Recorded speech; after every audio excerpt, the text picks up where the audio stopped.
பிரியமானவர்களே, ஆண்டவராகிய இயேசு கிறிஸ்துவின் நாமத்தினாலே உங்களை வாழ்த்துகிறேன். இந்த தின தியானத்தின் மூலமாக இந்த நாளிலும் உங்களை சந்திக்கிறதற்கு ஆண்டவர் உதவி செய்திருக்கிறார். இந்த நாளிலும் நம்முடைய தியானத்திற்காக சங்கீதங்களின் புஸ்தகம் 18ஆம் சங்கீதம் 31வது வசனத்தை நான் வாசிக்கிறேன். கர்த்தரை அல்லாமல் தேவன் யார்? நம்முடைய தேவனை அன்றி கன்மலையும் யார்? எனக்கு அன்பானவர்களே, இந்த 18வது சங்கீதத்தின் 31வது வசனத்தின் முதல் பகுதியை நேற்றைய தினத்திலே நாம் தியானித்தோம் அல்லவா? இன்றைக்கும் அதனுடைய 2வது பகுதியை நாம் தியானிக்க போகிறோம். நம்முடைய தேவனை அன்றி கன்மலையும் யார்?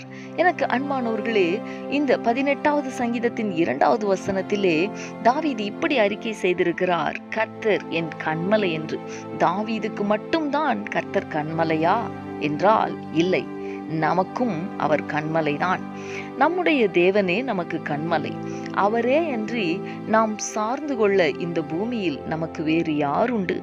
இந்த கன்மலையாகிய கிறிஸ்துவின் மேல் நாம் நம்முடைய வாழ்வின் அஸ்திபாரத்தை அவருடைய வார்த்தைக்கு கீழ்ப்படிந்து கட்டுவோமானால் எல்லா சூழ்நிலைகளிலும் நாம் நிலைத்து நிற்க முடியும். அது மட்டுமல்ல, அவரையே நம்பி அவரையே சார்ந்து வாழ்கிற நமக்கு நம்முடைய தேவனை அன்றி கன்மலையும் யார்?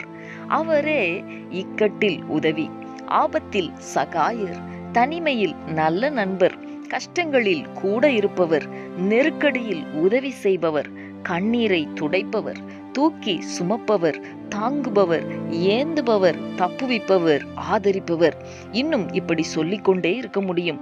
எனவே இந்த தேவனை அன்றி வேறொருவரும் கன்மலையாக நாம் சார்ந்து கொள்ளுகிறதற்கு நமக்கு இருந்துவிட முடியாது.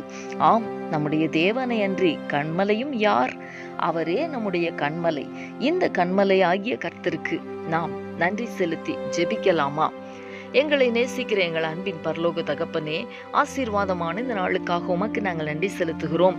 இந்த நாளிலும் நீர் எங்களுடைய கன்மலை என்பதை நாங்கள் தியானித்தோமே. தகப்பனே, பக்தனாகிய தாவீது தன்னுடைய வாழ்க்கையிலே உம்மை கன்மலையாக ருசித்தது போலவே எங்கள் ஒவ்வொருவருடைய வாழ்க்கையிலே நாங்கள் சார்ந்து கொள்ளுகிறதற்கு நல்ல கன்மலையாகிய கிறிஸ்து எங்களுக்கு நீர் இருக்கிறீர் என்பதை ஒவ்வொரு சூழ்நிலையிலேயும் ஆண்டவரே நீர் விளங்க பண்ணி கொண்டே இருக்கிறீர். தொடர்ந்து உம்மை மட்டுமே நாங்கள் சார்ந்து கொள்ள எங்கள் ஒவ்வொருவருக்கும் கிருபை தாரும் ஆண்டவரே, பலன் தாரும். நீர் அப்படி செய்ய போகிறதற்காக உமக்கு ஸ்தோத்திரம். இயேசு கிறிஸ்துவின் நாமத்தில் வேண்டிக் கொள்ளுகிறோம் நல்ல பிதாவே. ஆமேன், ஆமேன்.